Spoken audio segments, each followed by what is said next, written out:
ومثل صقر عالي بمضاه موجد، ومثل نمر غابي بنيابه مشدد، ومثل سيل جاري لعذوبته تقصد.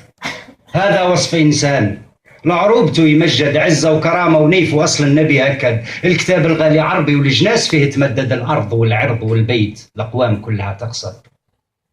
سلالة خيل ونخلة قالوا فيها نحسد، مسقط جدة ووجدة كان زمان موحد، من شرقها لغربها كله في الخليفة يمجد. ودخلت سوسة الراية وتفرق كل مكان موحد، وين العرب وين؟ كلمة رجالها صبحت تتعدد، التركة كتلة نار والظلم فيها تبدد. ما بقت قوة ولا جاه ولا زين، جواب مردد حلف صهيون وأمريكا يقولوا على العروبة نصدد. عدد وزيد عدد، أحصي المفقودين عدد، طارق سبتة مليليا وين جنوبنا والجولان عدد. الكلام المعسول والشعب المقهور والحاكم الحجر خليلته موسد. بلدان بأموالها، وبلدان بشعاراتها، وبلدان من الفقر في الأبواب تهدهد. وإسرائيل تقول احنا قلب العرب وفيه منقيد، نلعبوا بالسلم ونعطيهم حفنة تراب لكن أنا السيد.